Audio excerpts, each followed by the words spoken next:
Welcome to my live stream. Welcome to my Cactus live stream. Yeah, great to have you around. Thank you for joining.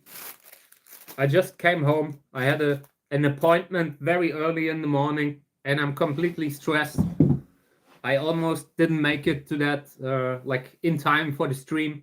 Almost, I thought about not doing the stream, but then again, I enjoy it too much. So here I am. So I appreciate to be here. Today my muscles aren't working correctly, like because I already had a long day. So I might cut it short a little bit, but I'm here for now. So yeah, great to be back.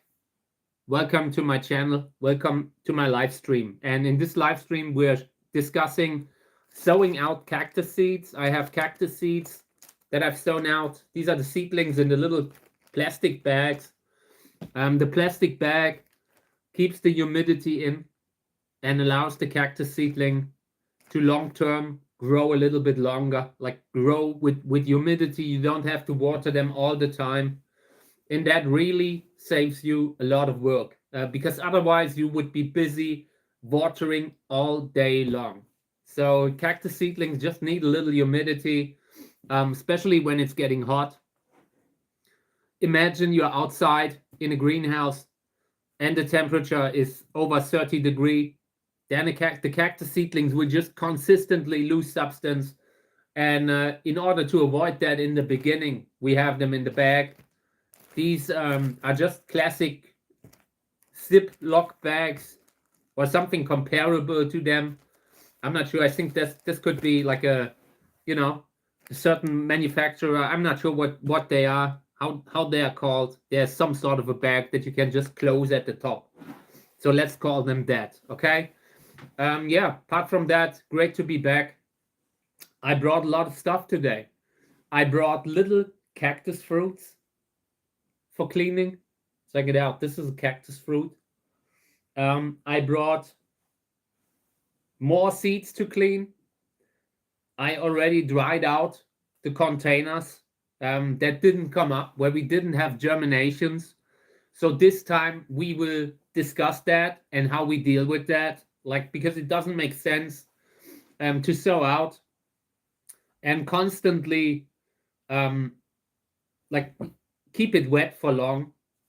You try to at some point, if you have kept the humidity, if you have the right humidity in a closed bag, and the seeds haven't come up by that time, it just does not make sense to keep them longer in that closed humidity setting.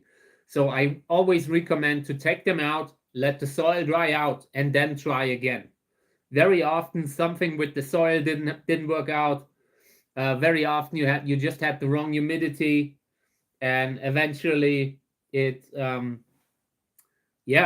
doesn't come up. So in this case, we let the soil dry out, and today we are doing a second germination cycle. We are starting that today, and yeah, that's a big thing.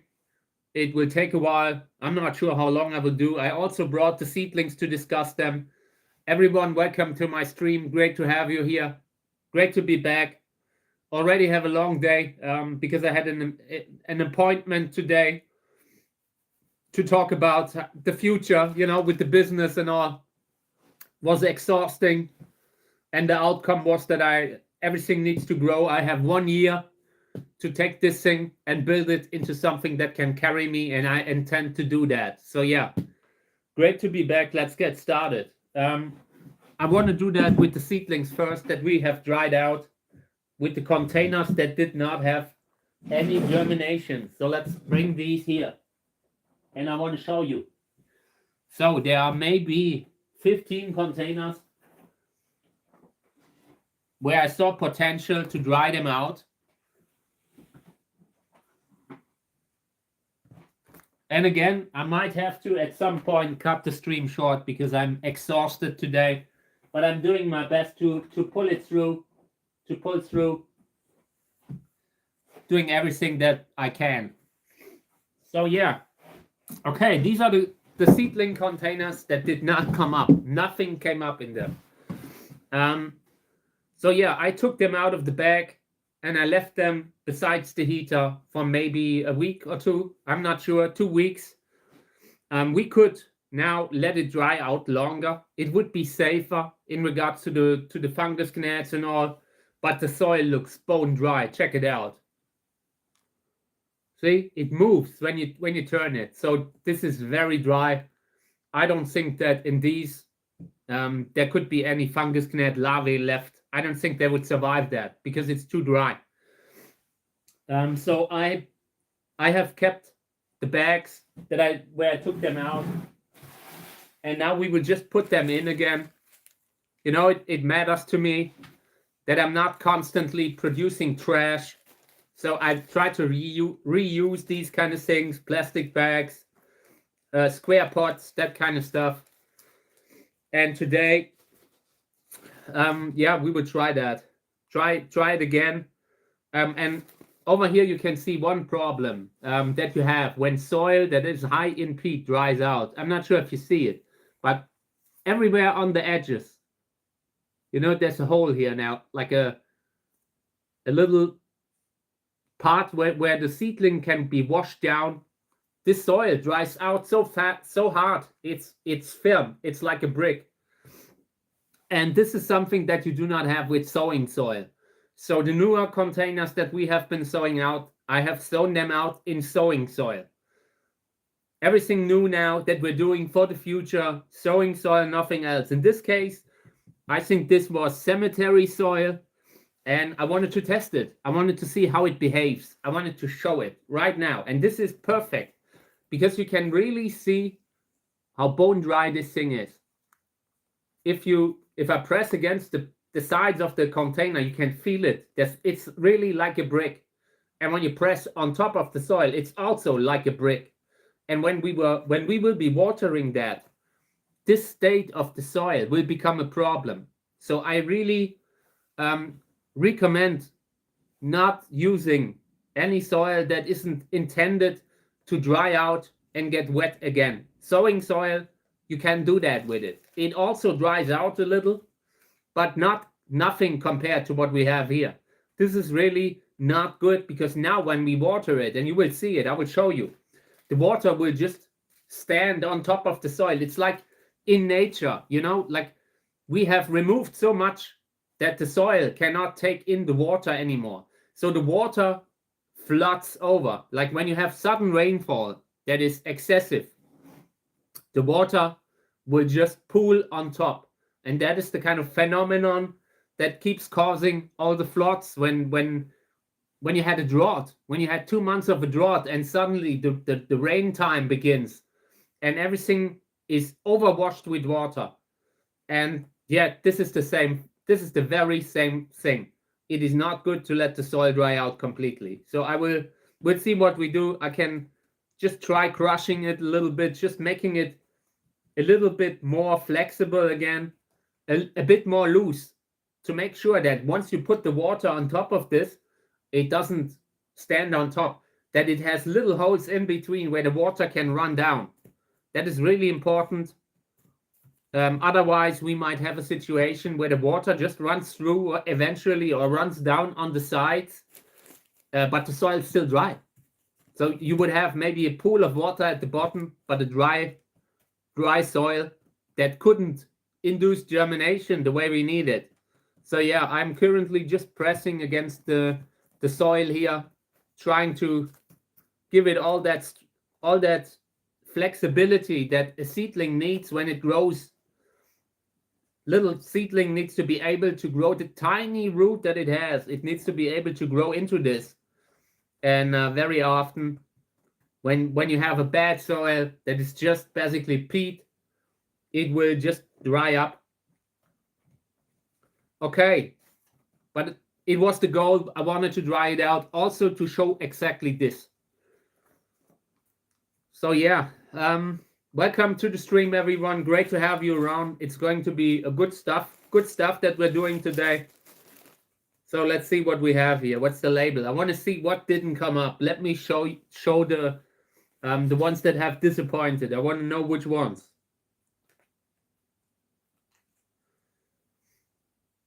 Okay, so this is a Zizala hybrid, and I have seedlings from those. I'm not sure why these didn't come up, but this has high potential to be viable because I have 2 more containers that have seedlings. I either, sometimes you just forget to put in the seeds. That could have happened. But I truly think that there must be viable seeds in there. So I want to water this now. Brought a bunch of water here.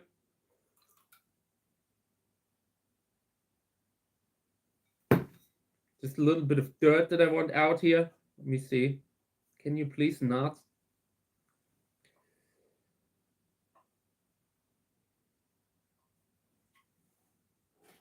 Oh man, I don't get the dirt out. There's something swimming and I don't want it to block the water can. Come out. Okay, let's do this again. So now a little bit of water, and it will take a while in the beginning because the soil is so dry that it will take a while until the soil is saturated again. The leaky can of the channel, just so you know, the viewers have named it Miss Merkel. And so now here's a good example. This will be great. This will be educational. Check it out. So I have now watered this thing, but there are parts of this that are completely dry.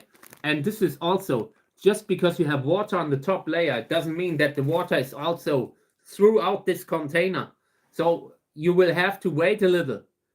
The water needs to distribute itself for a while, and it's very possible that this thing will take forever to take in the water. Check it out here. This time we have water pooling at the bottom, something that I always recommend not to do.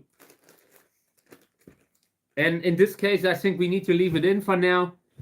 We need to allow this soil to slowly saturate itself with water. And then eventually you might have to water again in a few days. That first moment where the soil is so dry, it just, you have to get through that. Okay, so this one will go to the heater again, but there has to be, you need to open this a second time just to make sure that the humidity, that there's really enough humidity for the seeds to germinate. That can happen that the soil has been so dry that the water is just sucked up and the top layer is still dry eventually. Like it dries up again because the water might sink down, pool down at the bottom. So water management is really important here. Next one, let's see what's on the label. Pseudolobivia hybrid by myself, that by another breeder, but a cross by myself. The mother plant, I called it Total Neon, but it's also not a real name. It's just a work name that I have because the numbers that it has, I can't keep them in the head. But this is a good plant, deserves to be grown. Also here, problems with water running straight through this thing. And that is why I recommend when you're sowing out, don't let the soil in the bag dry out. Because once it dried out, you have this same problem in the soil with fresh soil that you never really worked with. Okay, next one. And we will do a second cycle now. That means once I have the humidity the way I want it, these will go to the heater. And that's where everything will be kept at a temperature of maybe 29, 30 degrees. And then I hope that next time I can show you some seedlings from them again. So this is, what is this? A hybrid, columnar hybrid cross. Unfortunately, no seeds. That is really, no seedlings. That is really a little bit worrying because this is a good cross and I had high hopes for this. Really hope it was just not enough humidity, something like that, you know? We'll see. But I really want to know if these are viable. And if these will not come up, I will try again. This was a huge fruit. It didn't look unviable. I actually have a hard time believing that it was not viable. Or that it is supposed to not be viable. What's more likely is that I didn't have the right humidity at that point going into germination. Okay, next one.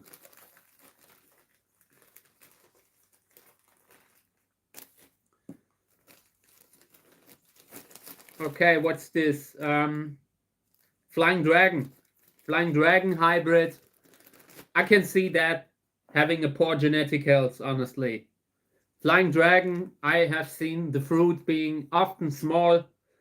Some of the seeds of these crosses sometimes just don't look viable. It can definitely happen. So yeah, also water pooling a little, but at this point you can't prevent it. I believe you might have to open it up again, remove the pooling water at the bottom once the soil is completely saturated with water. What we're doing here, normally the soil should not dry out so much how it is right now. This is just, we just let it dry out intentionally to restart the cycle of sowing out. It doesn't make sense to just keep them in a humidity bag like this, like what we're using. If nothing has come up within 2 months, open that thing, let it dry, try again. It could be possible that something has happened the first time. Something might have prevented the humidity from being right. The temperature might not have been met, because sometimes you have plants, you have containers that stand closer to the heater and some are further away from the heater. So that means some of them just might not have gotten the right temperature. You definitely need 29 degrees Celsius on a regular basis, 10 days, 14 days. Then you have the first seedlings. If the seeds are very viable, you get seedlings within 4 days already. And later, if nothing has come up within 2 months, something went wrong. Either the seeds were unviable, either the seeds did not have the right humidity on the soil, because they need humidity to come up. If the soil is dry and you might have humidity in the bag, but if the soil is dry, seeds will not come up, because it's a natural protection against germinating at a bad time. In nature, everything is not, there are no accidents in nature. Everything has been tested, and they are doing this exactly to come up at a time when the setting is right. They don't want to germinate at a heat wave where they have no chance of surviving. So yeah, we will close all of these up, and all of them will get water, and tomorrow or the day after we will open them again to finalize the water level, to finalize the humidity, and then we will see. So yeah, this morning my alarm clock woke me up at 5 in the morning, had an appointment at 8, and had a heated discussion today about the future of the business and all. And this year, I'm on fire. I will push this thing so hard in summer. When the flowers are here, I'm burning to bring this channel into visibility. I really want to build something here. I'm not here to just, I don't know. I really have ambition. I see we have a great thing going, and I want to do something with it that people really enjoy, that gives people joy long term. So yeah, but it will be harder. The next year will be important, and I need to work hard to make it happen. Sometimes you need to believe in yourself. I know what we're doing here, and I know how important it is. Okay, so this one looks better. Looks like the humidity is a little bit more distributed, more evenly distributed. But also, I'm not seeing a lot of water pooling at the bottom, but we have to open them all up again a second time.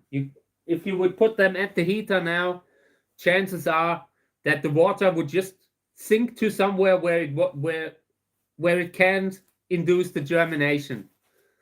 High air humidity is not enough if the soil is bone dry at the top layer. Top layer needs to be somewhat able to stay wet for a few days. The seedling, that gives the seedling the signal to come up. So yeah, I really need to have less stress. I'm really on fire in the last 6 months, but unfortunately I can't stop now. Sometimes in life you're at a point where the only way is going forward, and that is where I'm right now. I'm caught in between, you know how they say, a rock and a bad place, getting divorced, and I'm too good to stop. I have too much ambition to stop. I do not want to sit, like, just stay inside all day and do nothing. I'm sick. I've been very ill from the Lyme, but I'm not. But I consider myself a good asset to this whole community, and that's why I'm here. That's why I'm doing this every year, and why I'm pushing the stream every day. So yeah, we'll see how it goes. The summer will be interesting.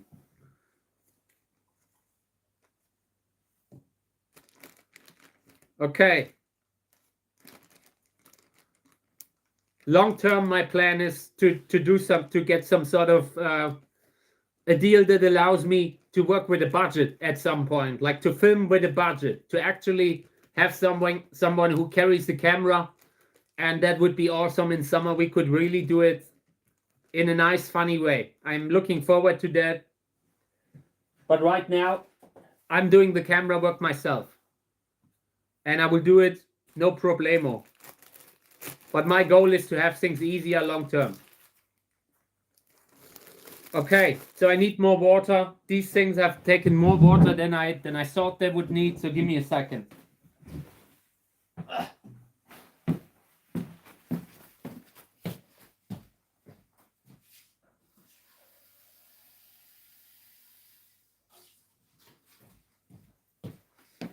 Okay, I'm back.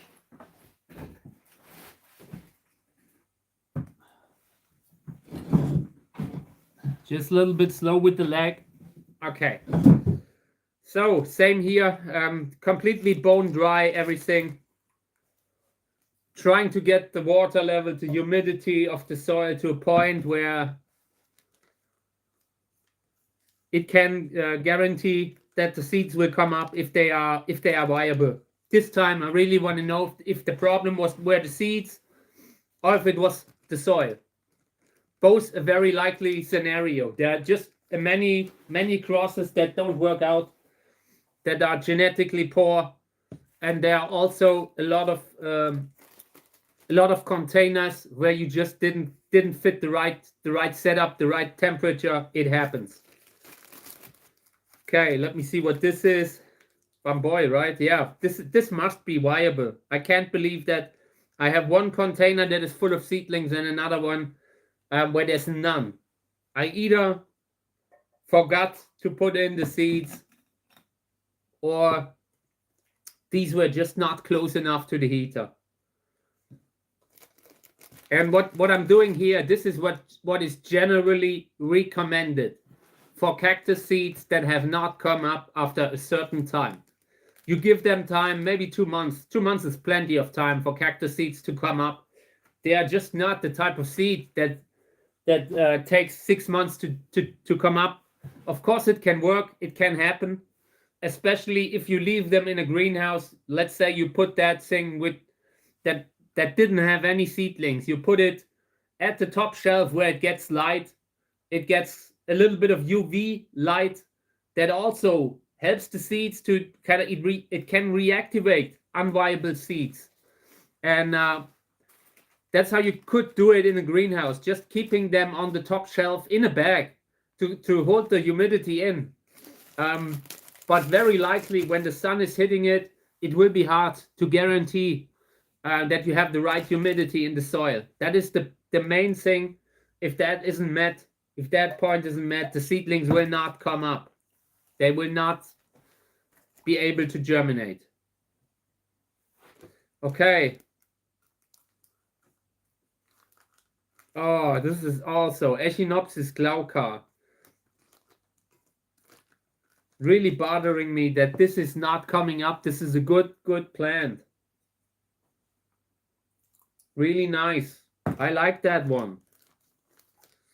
This year, last year, 2025, Echinopsis glauca was one of the highlights. The leaky can leaks everything full of water here. One day, everything will be flooded here. Okay, just 4 more, and then we have them all, and then I move them to the heater. I also consider putting a LED plant panel, like a lamp. You know, these kind of square panels that they build. They are pretty flat, and I sometimes used to put them on top of the containers to induce germination. Also, to kind of imitate the sunlight that they would get, that UV light that they would get. In order for that to work, you will probably need a full spectrum lamp, though, a full spectrum panel. Just one kind of like a blue or red might not be enough. So yeah, it should be one of the more modern ones. And you need to be careful about not burning the house down. These things, you know, always follow everything that is recommended to prevent the fire. But theoretically, that is how you can wake them up. Just put them under a grow lamp. Just don't get one that is totally garbage and starts burning within a while. There's a huge range in regards to these kinds of lamps, and I would never run one of these lamps when I'm not in the house directly besides it. You need to keep an eye on it. You don't want to put a lamp anywhere and just leave it alone for days. That's how the house can be in trouble, and I'm not doing that. So yeah, this one here is older seeds. I can see it on the label. I know that this plant here that is on the label hasn't flowered in a year or two. So this must be from 2022 or 2023. That could explain why these didn't come up. But I also want to give it a chance. Sometimes the second cycle is all they need.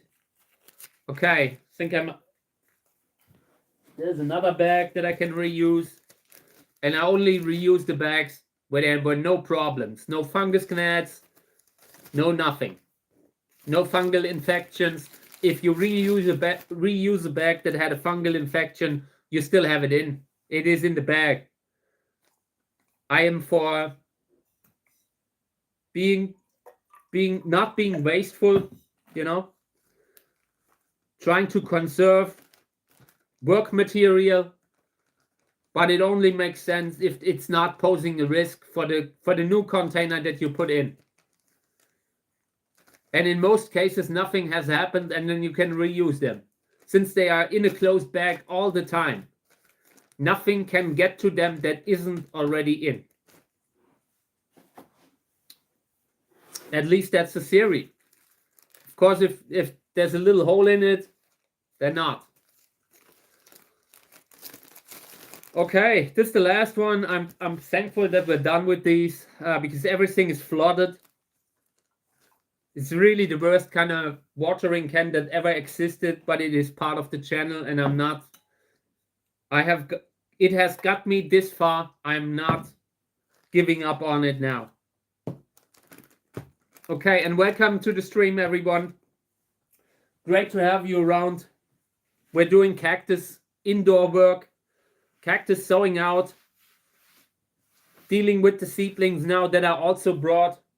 But I want to first just remove the water from this broken thing here, and then we can continue. And then I'm going through some of the seedlings, and then we're doing some of the seed cleaning that I have. I brought cactus seeds again to clean, some interesting species like Echinopsis angelesiae, really rare species that I had for the first time last year. Flowered for the very first time, and yeah, I had 2 fruits on it, and yeah, that was great because I I didn't even think that I could get that one plant that I had to flower so fast. And the flower size was over 20 centimeters or close to 20 centimeters. So it's a very useful species for hybrid breeding. And I want to do that first. So let's clean these a little. Okay, so this is the cactus fruit. Check it out. A little hairy round thing. It dried up. That's why I could just put it aside. At some point, all the humidity is out of the fruit, and that then allows you to take a little bit more time with it. The smaller the fruit, the more time you have with it, because eventually, if there isn't a lot of pulp in that thing, it will just dry up, and that gives you everything a little bit more time you might need to get it cleaned. And that's what we're doing now. So I'm trying to get all the seeds out of the fruit, and the pulp has dried up, so you can do it like this for very small fruit. The bigger the fruit, the more disgusting it gets when it starts. The bigger fruit start to rot right away. They are often as big as a fist, and there's a lot of organic material there that can't dry in that time. But we're talking here about very small kind of fruit. A lot of the hybrids, Hildewintera, whatever, Lubivia, the flowers are very small. Okay. So overall, when I look at this, I see a lot of seeds for a small fruit like this. I would guess maybe 400 seeds. So for seed business, if you would want to sell the seeds, this makes sense. This can make sense. This is one of the situations where it can make sense to list it. Sometimes the fruits are so small that it just doesn't make sense. Financially, you will be busy just listing them. So a lot of good breeders just do packs, do one big list, and that's it.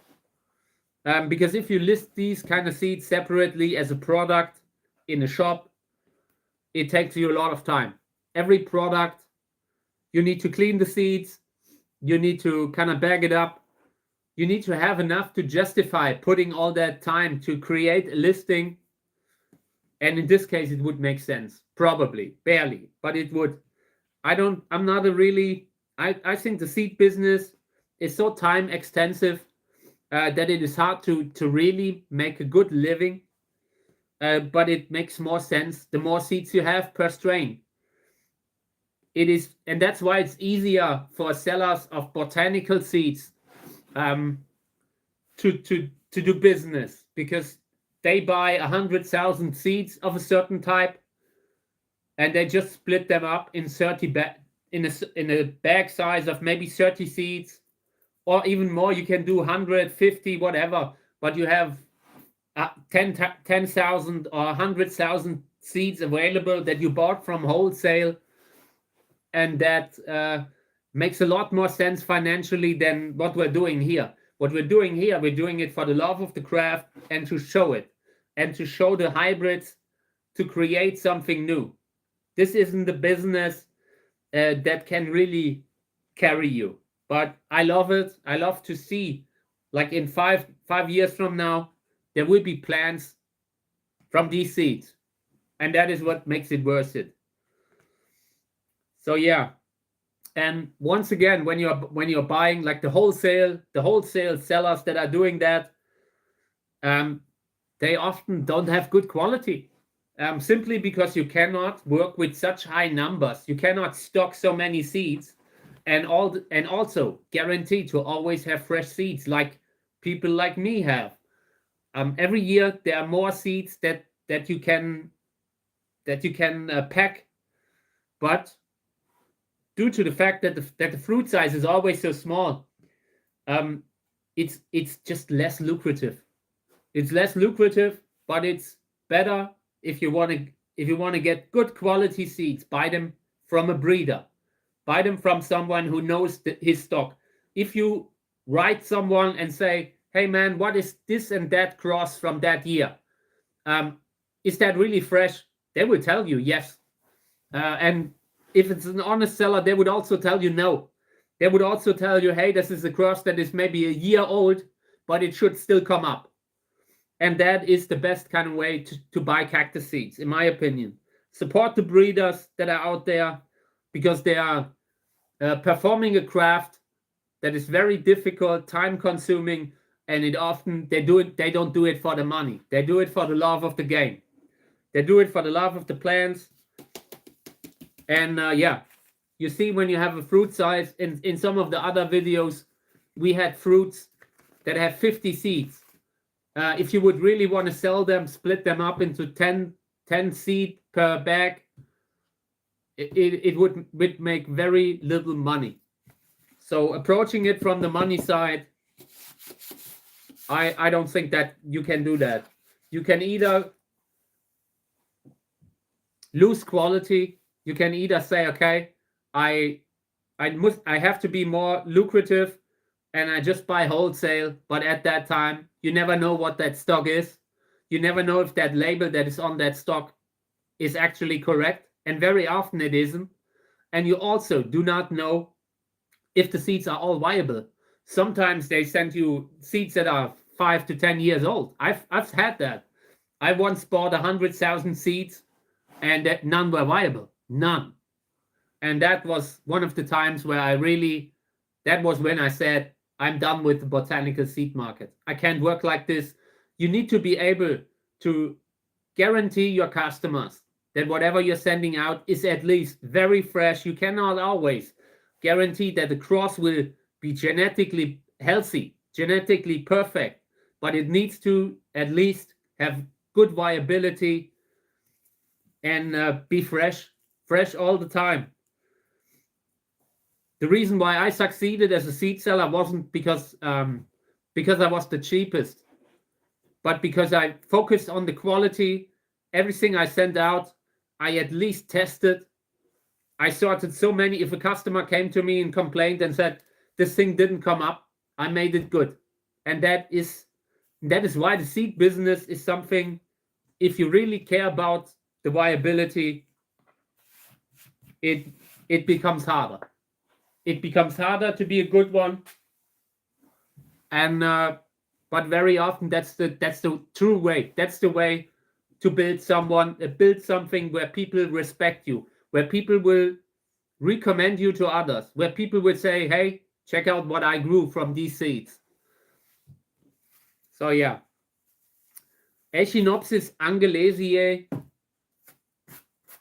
Honestly, this is one of the species where I'm not entirely sure where it belongs. The flower reminds me a lot of Sorensia carmagensis, and that species angelesiae, it's now in Sorensia too. So they could be very, very related. There are a bunch of species around that look very similar and that might be connected, and that are also unknown, obscure species that where there are no good photos on the internet. And Angelesiae, that species, there are a lot of photos that aren't right, and also it might affect some of the photos that I posted at some point, because when you buy, it's exactly what I say, you buy something with a label and then you grow it out and then you see what it is. And since the differences are very subtle, you sometimes can't 100% say until they are flowering. And that takes, what, 5 to 10 years with a botanical plant? These are the problems that you have as a seller of botanical seeds.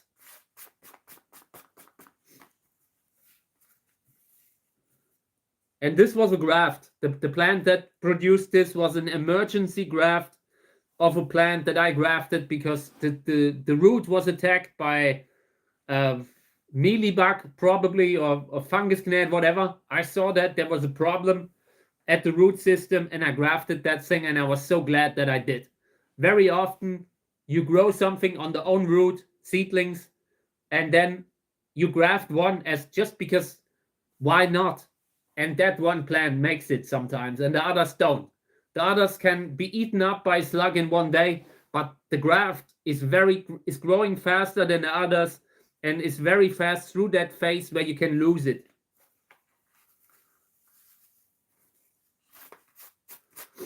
Okay.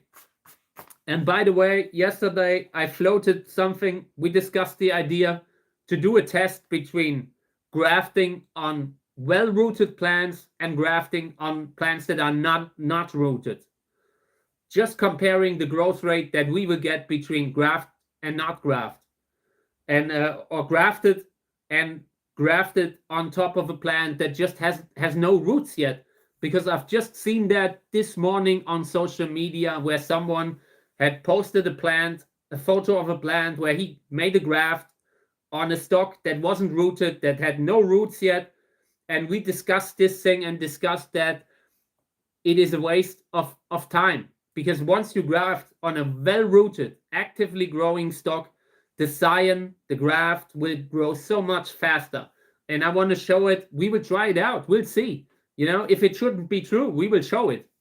But I am pretty fairly certain that what happens will be that the plant with the huge rootstock will outperform the other one. That is the idea, but we need to test it first. And that's what we will do around May, June, around that time. And we will try this over a month. This will be a test. And then we show them again, maybe a year later. Okay. Really happy to have gotten seeds from this plant here, because I had to really scramble to get viable seeds of it because it is a rare species. I want to say there's a great seed seller called Succeed. The owner is called Mats, and he's a great guy. Some of the seeds that you will not get anywhere else. Really good kind of shop, and I recommend it. They aren't open all the time. Not like, you know, when you are doing this kind of stuff, it's a seasonal business and you take breaks, but they are great. I have seen them even selling seeds of Tulhua yakensis, that pinkish kind of flowering species, and they are viable and they are the correct species. I'm not sure if they are still in stock, but these seeds are rare. And same, like, these are also rare. Okay, so I will put these back now. This is clean enough for now. I don't want to go overboard. I just want them out of the way. I want them bagged.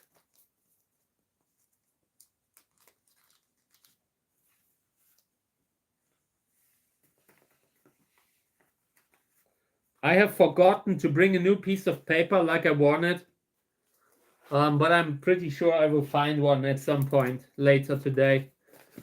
Okay.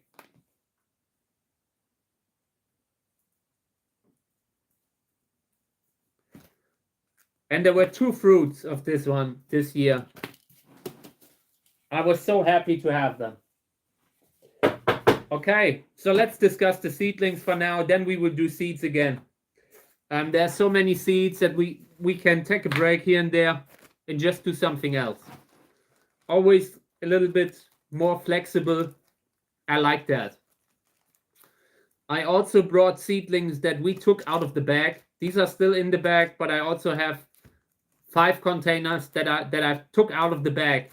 And I watered them yesterday, and now the soil is completely dry again. I will show you that later, just to show you how fast the plants lose the water when you grow them indoors. Means you have to spray them daily, every day. If the soil should stay wet for way too long, for days, then you have the wrong kind of soil. It shouldn't take so long to dry, because when you have a soil that stays wet for that long, you invite the problems to come in. Fungus gnat and root rot. Okay, these are looking good. I like it. Healthy looking seedlings. Good humidity in the soil. Perfect. I will close this up. This is nice. I also dropped a container, so we have to transplant a bunch of them again. It's just a daily kind of business. Dropping containers, it's what everyone does. If they don't admit it, I don't believe it. It happens to everyone, especially to me, with the problems with the Lyme disease, with the muscles. It's always a thing. Okay. Yeah, these are looking great. Excessively too many seedlings in one container. Apart from that, nice. Uwe Kahle, right humidity, no fungus gnat. And you see that there's no fungus gnat because the seedlings aren't dying. You know, they aren't eaten up actively by something. So by now, the containers that are clean will probably stay clean. Over here, we have total chaos in the country, total weather chaos. I was very happy that I was able to get to my appointment this morning because of the business and all. Long-term appointment to discuss the future. And yeah, I'm glad that I did it. I'm glad that everything worked, that the streets were not so bad tonight. They will get worse again in the evening. These are very small. You can see that some of them have a different color. You see that? This is variegation. Variegation means albino. Albino kind of seedling. And they need to be grafted or you are at risk of losing them. Apart from that, for now it looks okay. Here's a seedling that has a discoloration at the tip. But I think it's just a reaction to the lamp. Just the classic sunlight stress that you have. For now, I will close this up again. But there could be something that will become a problem later on. Okay, so in this one, washed pumice, and this is not good. I really don't think in this container there's anything that can be saved. And these were probably hit the hardest. I had a bunch of containers that were really particularly bad with the fungus gnat. And in this case, I don't think that the seedlings will make it. We could transplant them now into the sowing soil that I now have. I didn't have that at the time when I transplanted. I just wanted to get them out of the fungus gnat infested kind of soil. And now they are in washed pumice and aren't looking much better. So we could transplant again, but there's 1 or 2 seedlings left. I don't think they will do it. And they have spots. I'm not seeing long-term potential here. We can do it. I guess why not? Okay. We just lose 1 container. So let's try this out. And then they need to go out of humidity because I looked at them. Check it out. I could see that these are not doing well in the washed pumice. At the very young age, they just need humidity. They need a soil that can provide that. And washed pumice is so fast draining, it isn't enough. And this is sowing soil. And I'm showing it to you to compare the level, like the soil, how it is. Do you see how loose it is, the top layer? You can move it, and this is dry. The other soil that we had, it was like a road, something like asphalt, something really hard. And this year, the sowing soil can dry out and get wet again without doing that.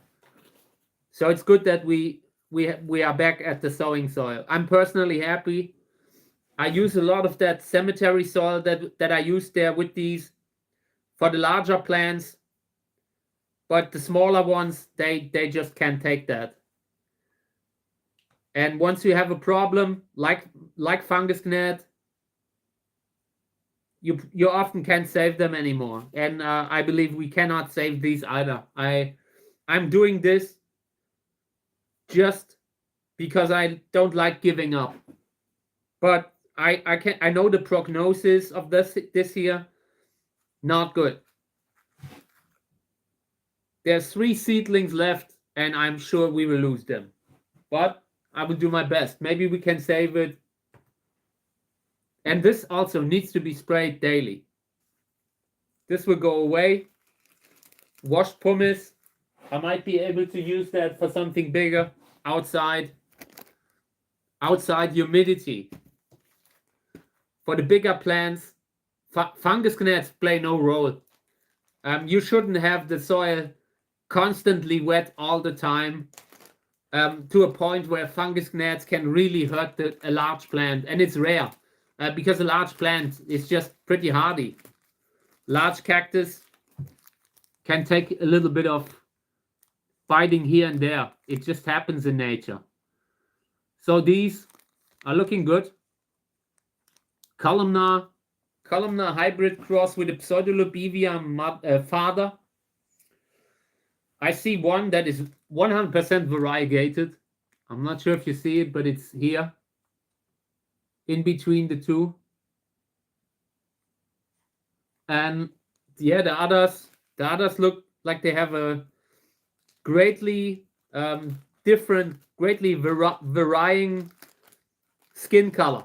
Some more variegated than others. This is a cross that I would personally single out for being potentially variegated. And that can be interesting if you are hunting for a certain kind of cultivars. This could be the stuff that you like. For me personally, my enthusiasm is mediocre. Not good, not terrible, it's okay. I like variegated seedlings, but they shouldn't be so variegated that it's like, you know, that three-eyed fish in The Simpsons. It shouldn't be unhealthy. Okay, I opened this container, and this is washed pumice. I'm also seeing some problems that I've seen caused by the fungus gnats in the old medium. At some point, we might also transplant them again. Maybe I'm putting this aside for next time. The sowing soil is the better medium. It's just like it is. In the first months, after 3 to 6 months, it can be better to transplant into the washed pumice. It's just that a tiny seedling will not get enough humidity in the pumice. Pumice is super fast draining. It can store water, but for a little seedling is not enough. It's not enough if you take it out of the bag. And sometimes you just have to take it out of the bag because of real life conditions, because of fungus gnat problems, because of losing a seedling here and there to heat. And then you have to take it out, and it's in a medium that is so dry that you would have to spray it all 3 hours or maybe all 5 hours. But nobody does that.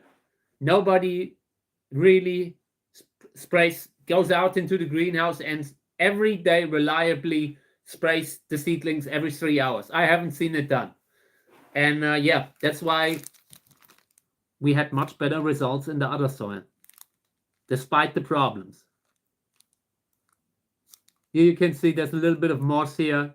Not a problem. It's not too close to the seedlings yet. In this container, I also see variegation on one seedling and mixed colors. This is the same. This is the same hybrid cross as the ones I've shown you before. And the same thing applies here. Different kind of color, 100% some mutations in this hybrid cross. Simply because the mother was a columnar cactus and the father was something with a great flower, whatever, Cantora, Pseudolobivia, something like that, you know? Something where there's a genetic distance. And that often leads to what you see here. Not only variegation, but also mutations, like the TPM crosses and all that. They have very interesting body types sometimes. And this is not different. Okay, so here, I like this. They are looking great. Decent looking seedlings. There's moss here. I'm not sure if you see it, but it's not really a problem yet. It's still away from the seedlings, but it could get close. For now, I'm not seeing fungus gnats. I'm not seeing problems. I'm closing it up. These are looking great. They already have spines and all. Here's a seedling that still has the seed corn stuck on the tip. I removed that. Now it's good. Okay, this one can be closed up again. These are Lobivia winteriana. They look interesting for Lobivia winteriana. We are growing a wide variety of interesting cactus seedlings, and it will be great to show them on the channel. We're having a great time in the next years. Okay, this is Born to be Wild. Born to be Wild sister. I have multiple containers with that. Here you can see it. Age, let me guess, maybe 6 weeks. 6 to 8 weeks of age. Hasn't grown much. They should have grown a little more. They have spines, so they are growing, but these are growing much slower than the others, and that can have to do with just the type of cactus that it is. You can't compare the growth rate of a Lobivia to the growth rate of a Trichocereus. That is also why they often graft Lobivia onto Trichocereus, to make use of the much faster growth. Hey Robert, welcome to the stream. Good morning. I've been having a very stressful day today. Had an important appointment to talk about the future and, you know, how the channel is developing and everything. And yeah, I have a year where I really want to make it work now. Where I'm really pushing the channel, doing a lot for the channel, and I really hope that we're having a great summer this year. Because otherwise it's getting difficult. So check this out. Here's a huge problem, and I'm not sure if it shows in the video, but here's a seedling that suddenly expired, and here's another one besides it. So these need to be taken out of the bag instantly. When I see 2 seedlings stuff disappearing, like melting at once, that is it for the humidity, and I'm taking everything out here. All seedlings that are starting to melt. Ugh, now I have the slime on the... There's slime everywhere now. Seedling slime. So yeah, I take that out, and now the container, this thing will come out of the bag. And I will show you the others that I took out. They look great, by the way.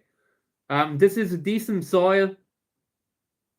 If you have the right water management, you can't water it too much, but if you know how much to water and how to spray them a little, everything will be great.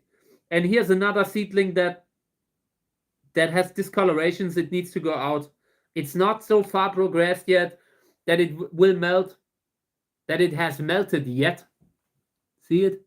The discoloration, but it will melt. It will turn into a problem, so it goes out. And these are the ones. This will go under the lamp now. And I'm spraying them once a day. Once a day they are getting water. And yeah, that has to be enough. If not, I mean, I could spray them twice a day. It's not that I can't. I just feel like it is acceptable and it should work. Because I want to try to reduce the problems with fungus gnats. So I'm not watering twice a day. I'm doing it once. And we'll see how they develop. We'll see if they long-term lose substance or not. If you see that seedlings lose substance, here's a storm. It's like, it feels like it's blowing in the window. I'm so glad that I'm home. Yeah, here, looking great. Not seeing a problem. We could also take them out. They're already big enough. But for now, I want to keep them in a closed container. This isn't something that has to be done now. Because the more you take out, the more you need to care for. And it's just a numbers game. If you have 10 containers that you have to spray every day, it's a different story compared to when you have 100 containers that you have to spray every day. There are days like when my marriage fell apart, like just before that, where I spent hours spraying seedlings. It wasn't good for my marriage. It wasn't the problem, but it definitely didn't help. So it takes time. It takes time that you can spend elsewhere doing other work. So I only take them out if I really have to. And in here, piece of wood. Doesn't bother me that there's wood in this kind of soil, but of course it's better to not have it in. But in this case here, in the first months, they can deal with the humidity. Later on, it becomes more problematic. And genetic health-wise, this looks terrible. I would love to throw it away right away, but I want to give it a chance. This is Humcus Roro, of course it is. What else should it be? And yeah, variegation through and through. Hey mate, welcome to the stream. Great to have you around. Thank you for participating. Been having a busy day. I almost didn't make it to the stream, and I'm glad that I'm here. Okay, so this here, Humcus Roro, not really healthy, but what can you do? It's how I am myself, a little bit troubled. So yeah, it happens. Okay, so let's continue with a bunch of seeds. I have a bunch of seeds here that I wanted to continue cleaning. This time it's a Pseudolobivia fruit, and this time it's from a hybrid called 18A 2000, hybrid by Andreas Wessner. So this is the fruit. Check it out, tiny. And this is basically a big one for that kind of genus, and this is dried. So when they are fresh, they are a little bit bigger. And I assume we have here maybe 100 seeds, maybe a little bit more. We'll see. Take it out and then we'll see. Seed size is pretty big, by the way. Much bigger than the seed size of Sörensia. I also think it's bigger than the seed size of Lobivia, but we would have to compare all, there are different species with different seed sizes, and with the way they did things in the past, like where the genus Lobivia had kind of different plants in it, the genus Echinopsis had kind of different plants in it. You can't generalize that. Like, you can't 100% say the seed size in that genus is reliably this big, but you can say that in a certain genus, on average, the seed size is bigger than in another. I see a lot of big seeds in Trichocereus columnar. In this one here, these are big seeds, and I see them consistently in what used to be the genus Pseudolobivia. That genus was an invention by Backeberg, Kurt Backeberg, German field botanist, cactus breeder, and the guy gets a lot of bad talk. Like, people have been really blasting him on everywhere, also social media, talking about him. And yeah, looking back, looking at the genetic testing that's been done, some of his opinions have been proven. So I'm saying this completely neutral. I'm not a supporter, and some of the stuff, like descriptions and all that he made, were problematic highly. Often in the past, they often did descriptions after a plant on a photo, or they did descriptions after a plant in a collection and not in nature, that kind of stuff, not having seen the range, or just having seen one greenhouse plant that you can't compare to a wild plant. So often in the past, these cactus field botanists, they came to conclusions that weren't really right. So yeah, but looking back, the genus Sörensia came from Backeberg and Rau. And yeah, that is just, looking back, it is good that we can today take a closer look at the genetic situation. I'm not saying that Backeberg every decision that he made was right, but in some cases he was right and others were wrong. It's just that simple. I remember times when Friedrich Ritter, another German field botanist, one of the best, in my opinion, one of the best to ever do it. And if people disagreed, in general, you were most likely to be on the right side if you followed what Friedrich Ritter did, but also not always. In the past, they just did stuff that you wouldn't do today, and they didn't have the tools that we have today. So it isn't fair to compare the time back then to the time right now. Also with the internet, with access to all these plants that you can now instantly take a photo of and send all around the world. So yeah, the seed size here, a little bit bigger. And this is a hybrid that is interesting. I would sow out everything from this hybrid because so far I have not seen bad offspring from it. I've seen a few different crosses and they were all exceptionally great. So that every time I have a fruit on that one, I'm sowing it out. And it doesn't matter if I'm drowning in seedlings because I will always find something that I would rather give away than this, or than not sowing out this. So I'm cleaning this now. I've harvested them maybe 2 months ago. Late in the season, this was a fruit that took forever to ripen, but I didn't want to cut it short because sometimes, you press the fruit and you are not 100% sure if if the seeds are viable or not. And in that case, I didn't trust it and I wanted to give it more time. And yeah, ripened very long into the winter. Or into late autumn. I mean, 2 months ago, November maybe. And I try not to harvest at that time because the humidity is so high. Then you have a fruit, and that fruit just can lead to contamination of the wound. Sometimes the fruit doesn't come off easily, and then that can become infected. Something that I really try to avoid. And I'm always happy to take questions if you want to, participate. It's a very open stream, I'm always open. Always happy to help.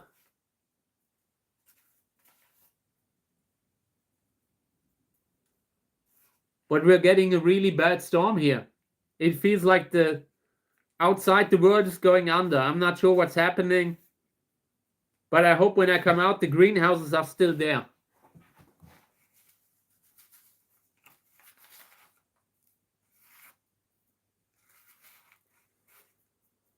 Okay. Now the seeds are mostly clean. This is pretty good. Check it out. Pseudolobivia hybrid 18A 2000 by Andreas Wessner. It has these pink stripes before pink stripes even existed, I think. I think this is an older hybrid that predates pink stripes, but I'm not entirely sure. Pink stripes, I guess, from across 2005, I believe, if I think about it. But I'm not entirely sure because Reinhard Liske has repeated the cross that produced pink stripes. He did it a few times, and it is possible that he did it already in the late 90s. I'm not sure. Reinhard Liske has been working for so long. Okay. Yeah. I need a new piece of paper. This has I'm glad that I had this thing below. It has no integrity anymore. No integrity. Okay. Let's try it again. Okay, now it worked. Overall, maybe 200 seeds. 200 seeds from a tiny fruit like that. This is good. And genetically, health-wise, I've always have full fruit on that one. Always positively surprised when I see the fruit. And it's healthy seedlings that you get also. It's not that you get sickly looking seedlings like sometimes I don't want to name hybrid names, but this isn't comparable to some others. Okay, 18A 2025 season. Father, I think was Pink Stripes, but I need to look it up. Okay, next one. And this is the other fruit of Angelesiae, Sörensia Angelesiae. I think that's how it's spelled, by the way. Angelesiae. And it is like Angelesiae. It ends with I, E, A, and E. Like this is how it's spelled. And yeah, it's a weird name. It's a weird name to spell. But you should be able to find it like that. You know, like an angel and with EZA in the back. And we will see how useful that hybrid or that species will be for us on the channel.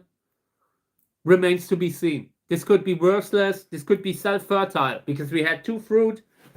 There were two flowers and two fruits. And that could mean that it is self-fertile. So we will need to see if the seeds that I got are actually real offspring or if it is self-pollination. Mechanical self-pollination, sometimes just because the plant is so fertile that it pollinates itself. That happens a lot. And it happens more often with certain kind of species. And I could see this being one of them. So I'm not sure. I only know that in regards to the flower and the shape of the flower, this could be one of the best hybrids for one of the best parents for breeding. If it can pass down that kind of flower and bring color into it, if it's not self-fertile, then this could be great. If you have a good kind of father that you can pollinate it with and it actually accepts the pollen, that could be good. But it could also happen that we're growing them for 5 years and it's white because the pollination had already taken place long before the flower even opened. When you have classic self-pollination, the flower is often already pollinated when it opens up. They pollinate that early. And there are a few plants where people have been opening them up to avoid that. They have opened them up and have removed everything that can develop into pollen, you know, all the stuff that eventually can contaminate with pollen will be removed. You open it up carefully, but you still hope that it eventually opens up to a point where you can pollinate it. But if you do that, you would have to open it up, I don't know, 10 days before it actually opens. That is how you sometimes can get around self-pollination, because the pollination usually happens early on. Once you have that open flower, it's already done.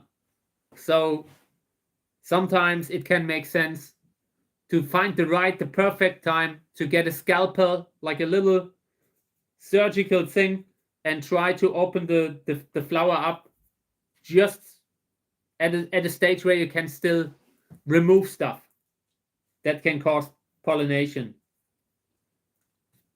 The little filaments and all, you remove all that. And that is difficult because early on, that stuff might not be fully formed yet. I mean, it obviously is not fully formed yet because that's why you do it at that time.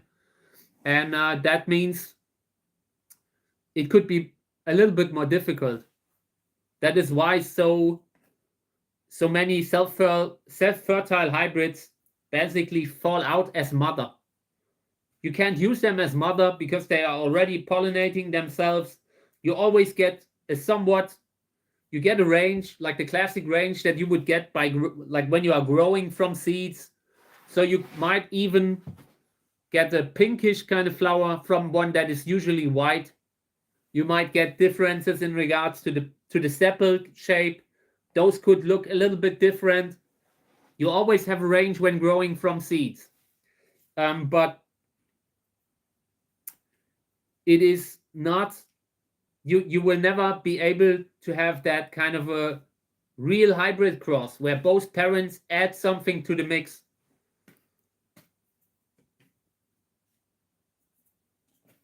Okay, yeah, this is great. I'm very happy.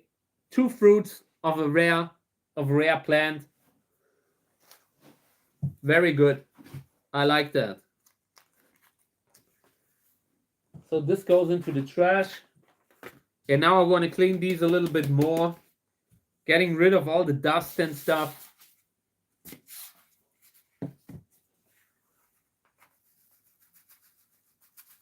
Always rolling this stuff around, you can see. And the seeds are round, they roll to the left. And what's left on the right, this is mostly dust. Of course, you sometimes have a bunch of seeds here and there that are also in with this, that you sort out accidentally. But since I'm using a tray like this, you can always put them back if you see that you accidentally sorted out a viable seed. I always make use of the fact that the seeds roll around easier than the rest. Everything that isn't shaped like a seed corn has the tendency to collect in the center. And that is how I always cleaned seeds when I was packing them. I never really bagged anything that was dirty seeds. You don't want anything in the bag other than seeds. It can happen, especially when you're shipping something and during transit, this thing gets a lot of pressure from the post machine. But I always took great care to only send seeds and nothing else.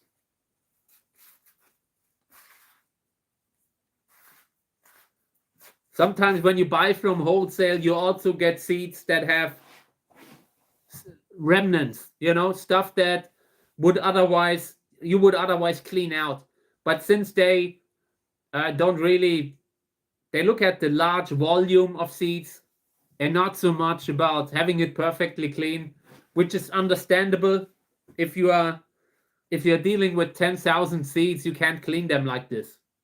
Or if you are dealing with 50,000 seeds, you can't really do it without sitting there like at a point it makes no sense anymore. But if you can, always good to have everything cleaned before you sow out. And since a lot of customers that buy seeds, they will instantly sow them out. They will sow out what they get. They will not clean it any further. So it just increases the rate of happy customers that you have. And that is worth it. That is really worth it. It can make the difference if people will miss you if you're gone or not.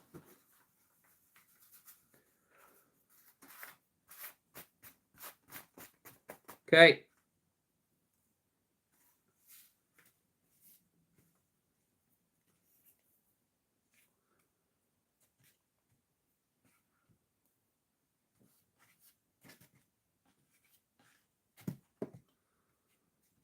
So I'm just returning the bunch of seeds where I feel like they are viable and I accidentally sorted them out. It happens every time.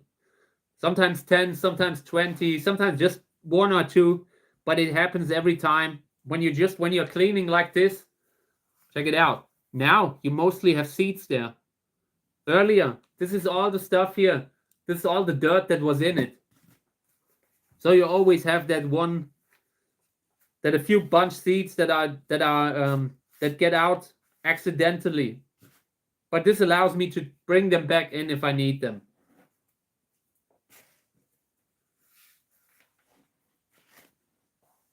Okay, next one.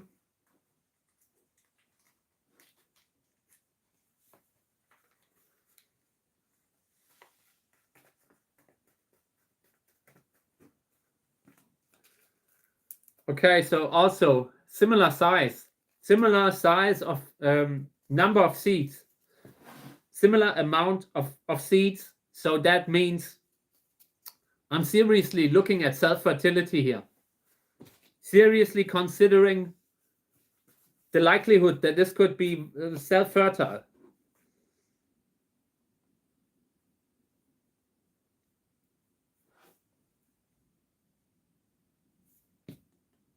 Okay, so let's discuss the seedlings that I took out of the bag, where I wanted to show you how the humidity has changed, and I'm spraying them daily. Okay, so these got water yesterday evening. It's maybe 10 hours ago. See, do you see how dry it is? So that it's so dry that all the water is completely gone after 10 hours.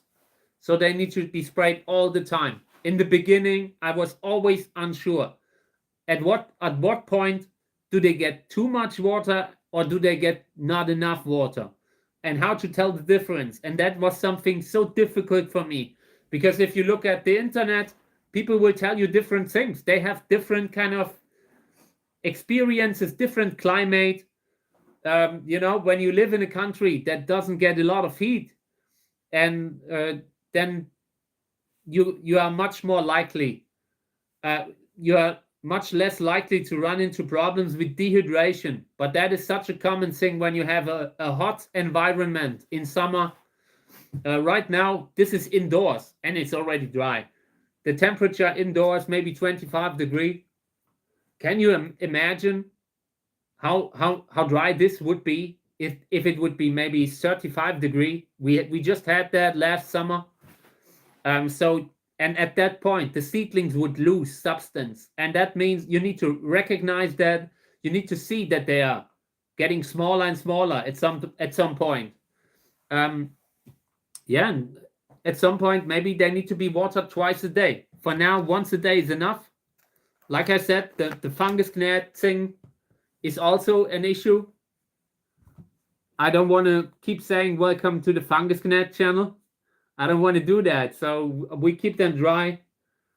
Here you can see the same. It's consistent with every one of them that I took out, apart from one that had moss in it, by the way. I have one that I brought out with a little bit of moss. That container is still wet compared to these that are just soil. The moss just keeps the humidity from disappearing so fast, and that can be good, but in most cases it isn't. So here, this is okay. I think I watered this one more often. No, this is one that I took out of the bag earlier. That's why it's dry. This was taken out of the bag just now. So tomorrow, this will be bone dry again. And these are already the size where you can do that. I'm really worried about the greenhouses, the way the wind blows outside. This is pretty hefty.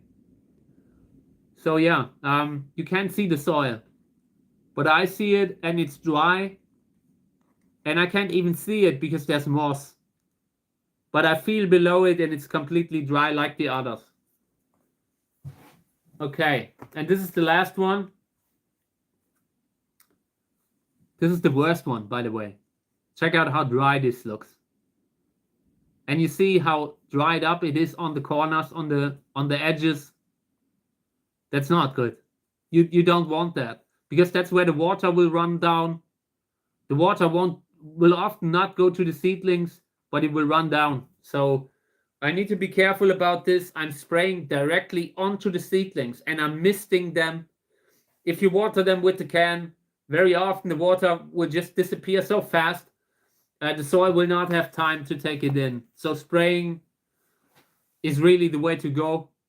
So you can distribute the humidity like mist, because that's what you are kind of trying to recreate. That setup in the morning, when the morning dew is on the plants that you have outside in nature. You just can't really. Sometimes it's hard to recreate it indoors.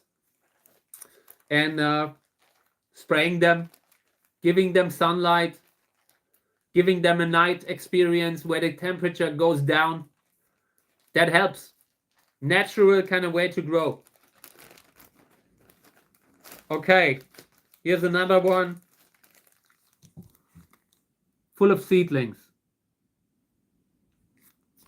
On one hand, this is great. On another hand, this is too many seedlings.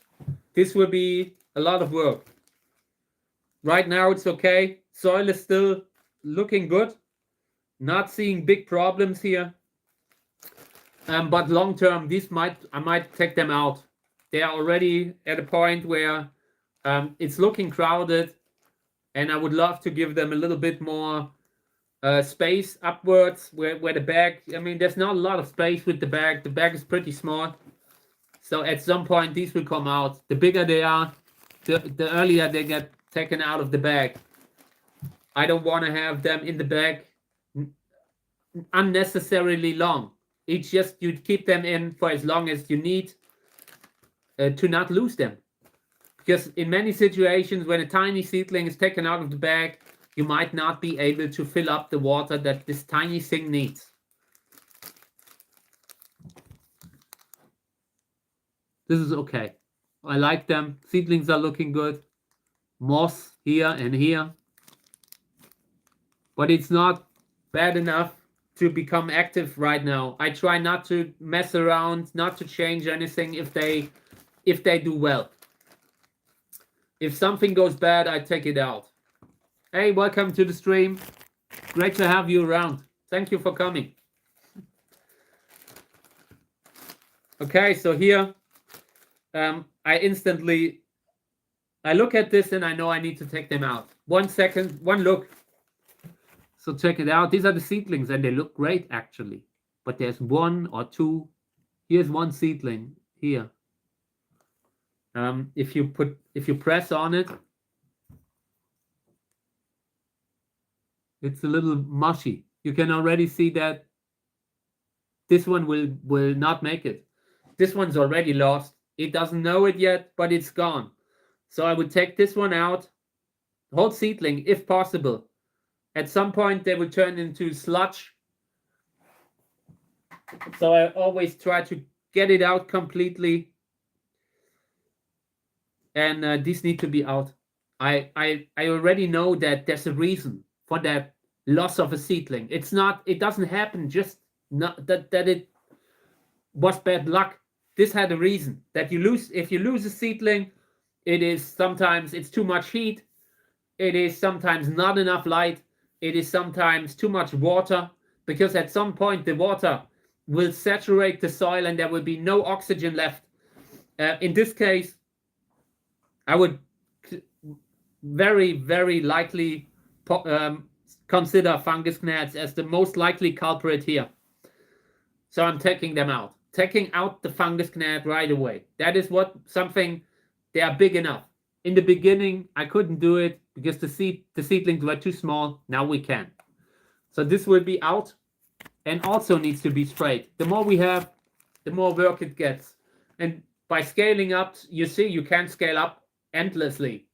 At some point, you will run out of space. You will run out of your own manpower. At some point, you can't water them all the time. Then you need to fertilize them. Then you need to repot them. At some point, you just want to sit in the car and drive away. So this is the one that I accidentally dropped. It looks terrible.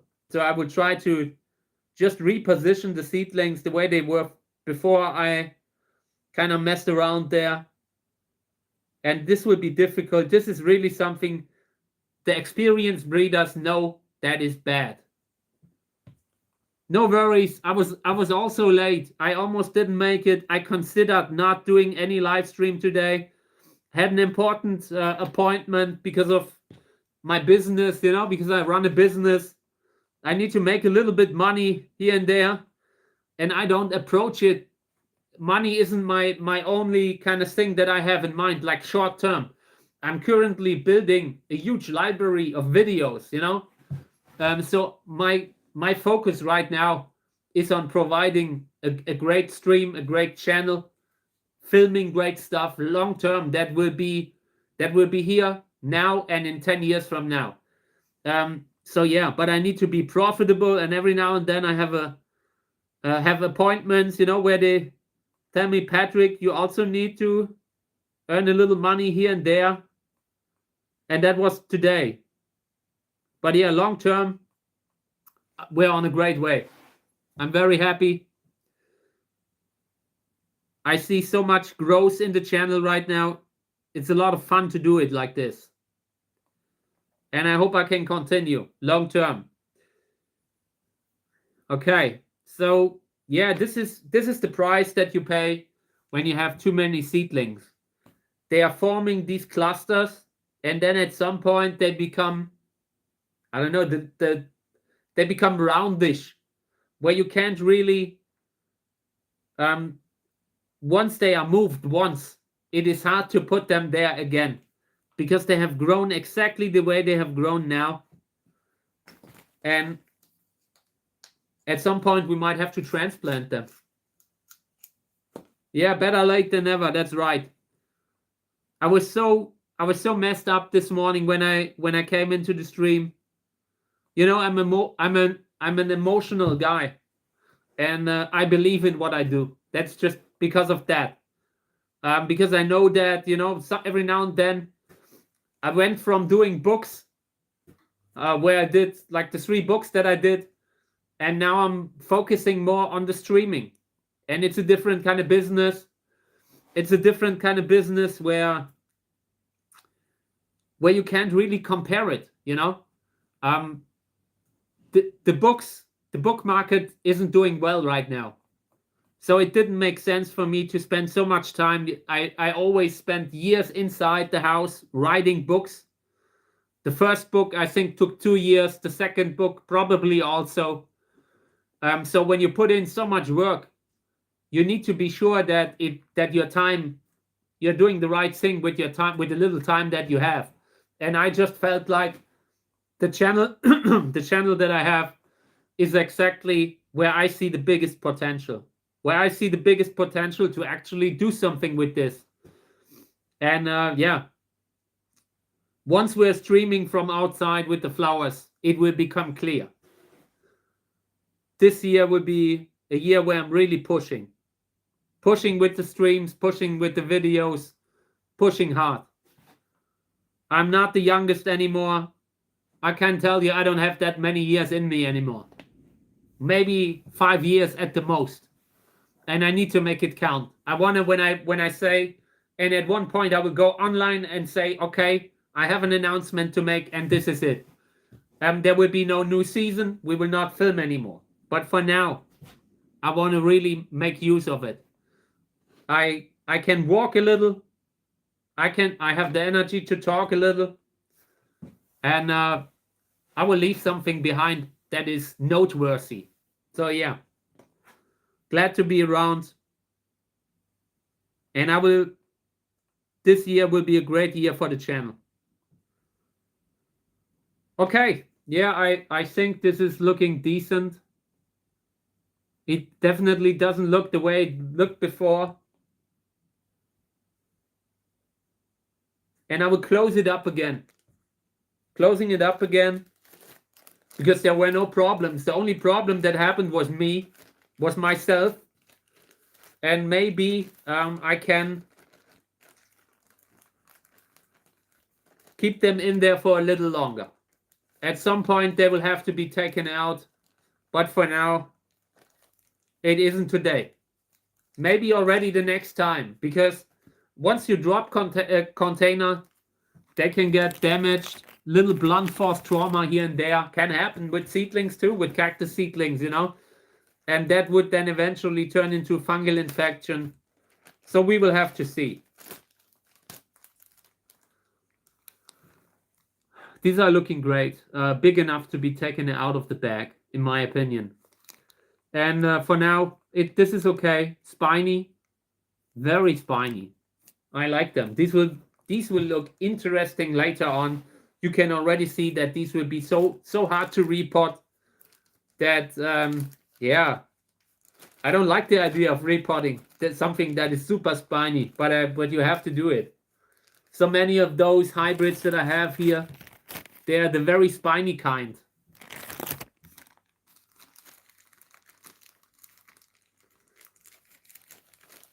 Okay. So last one is this, I think. Last one, or one of the last. And later I will go out to see if my greenhouse is still there. Right now, we've had really bad weather. The last few days, excessive snow. Then it rained ice. Tonight it's about to snow again, and right now there's storm. Really a weird kind of climate. Seedlings are looking great also. These are perfect. If they all would look like this, we would have nothing to do. I will keep them in for longer.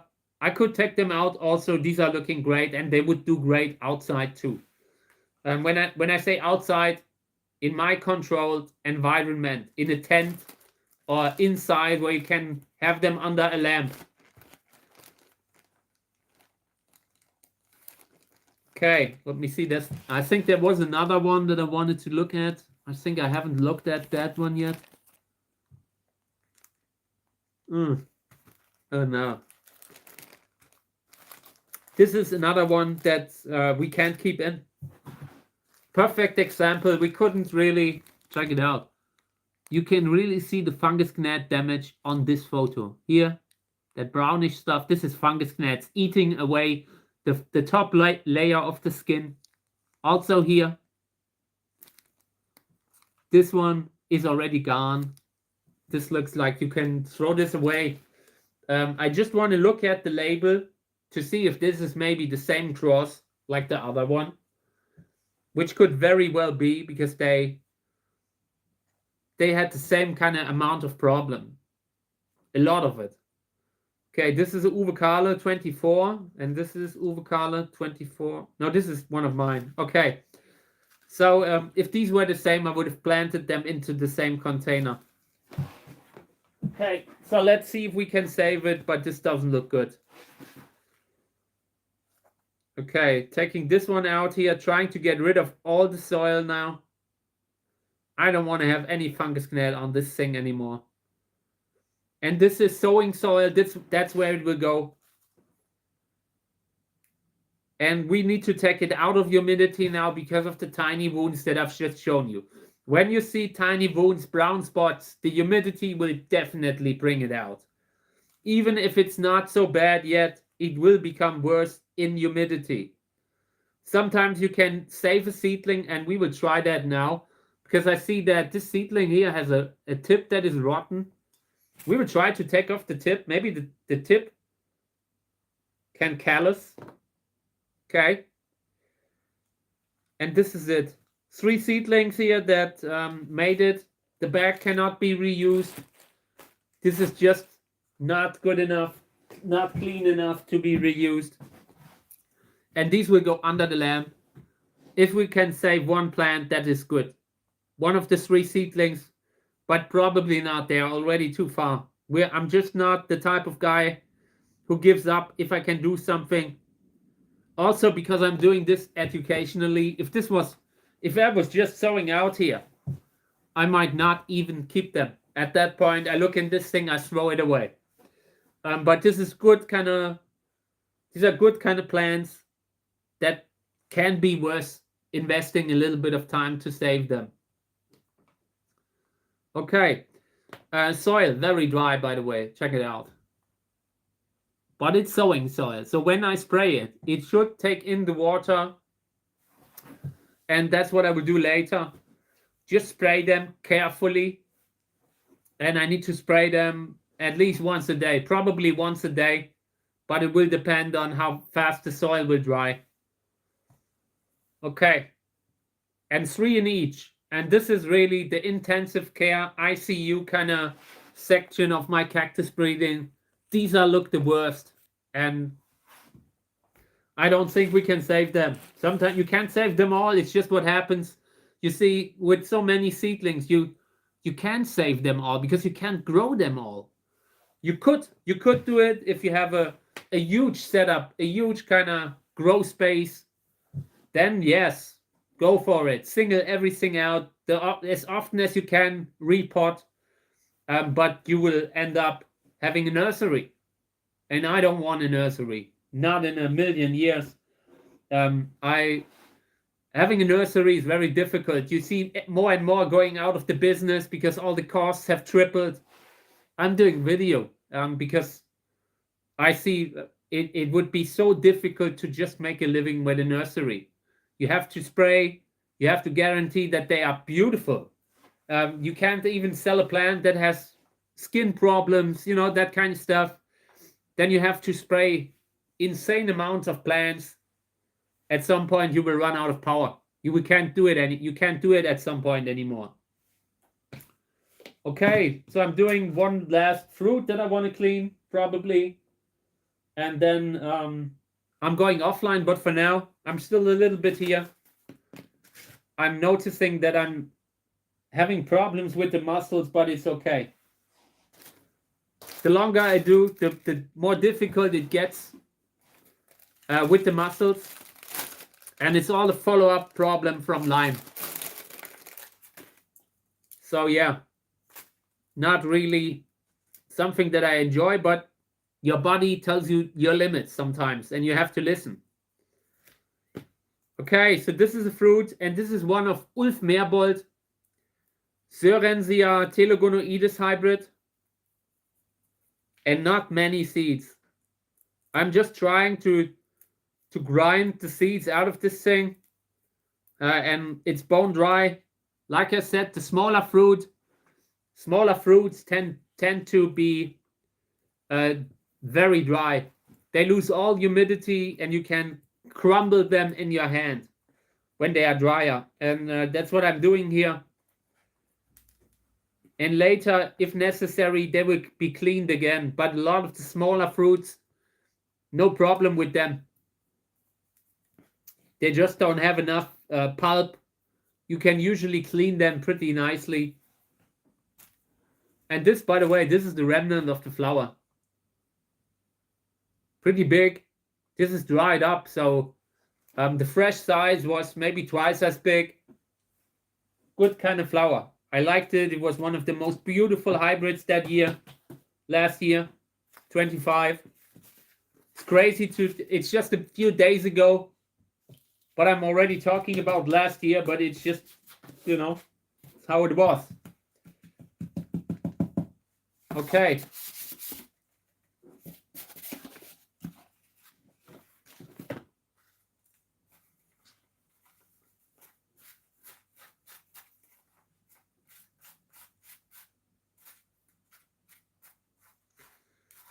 So a lot of the organic stuff comes out.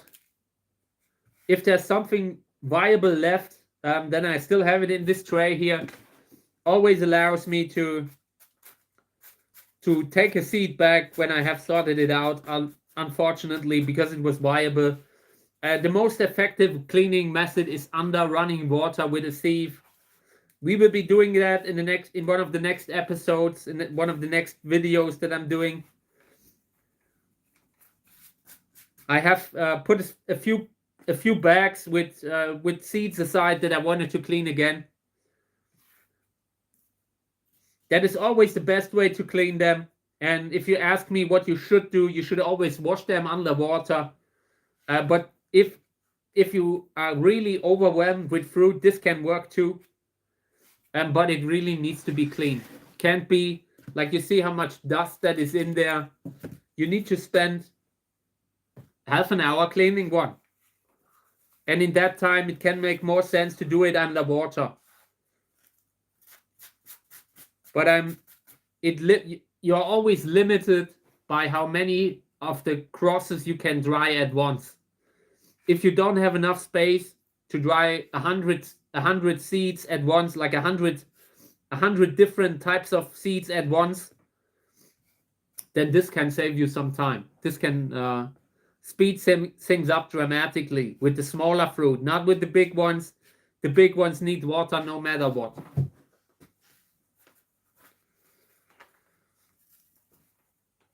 Because otherwise they will rot in your house.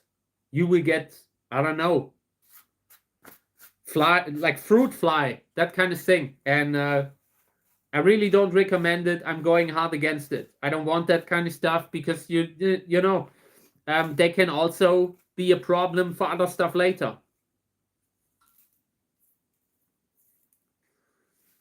Sörensia, Telegonoides hybrid, Ulf Meerbold, Apricot kind of flower. I love this thing this year, and I had almost sorted it out the year before. The electricity is going away when the light went out for a millisecond. Okay. Yeah, I want to clean these a little bit more, and then I'm done with that for today. We'll continue with the cleaning then tomorrow. And maybe by that time, I have enough space to dry them. And then we will do the water cleaning again. If you want to see how I do it, check it out. I have it on the channel, filmed, probably titled Cleaning Cactus Seeds or something like that. I made a bunch of different videos where I do that. And it's no rocket science. You're just getting a sieve and pushing the pulp, pushing the plant material through the sieve. But need to be careful not to crush the seeds. The sieve shouldn't be too fine. Not like the size of the holes in the sieve need to be very, very small, that no seed can wash through. Because that is one of the things that can happen very often. Some species have smaller seeds, so you might have to do some by hand, like I'm doing now, because you need to look at the seed size, and then you need to decide what you will do with them. Generally speaking, Sörensia has smaller seeds than Echinopsis, has smaller seeds than Trichocereus. And that is, in case of multi-hybrids, you can't trust that. Multi-hybrid would already be Flying Saucer. Flying Saucer is Sörensia with Schickendanzi. Now they are both Sörensia. But it tells you that you just have different parents involved that can influence seed size. If one species is a little bit more dominant and manages to increase the seed size, then there's the generalization that you made up earlier doesn't stand again. Everything can happen.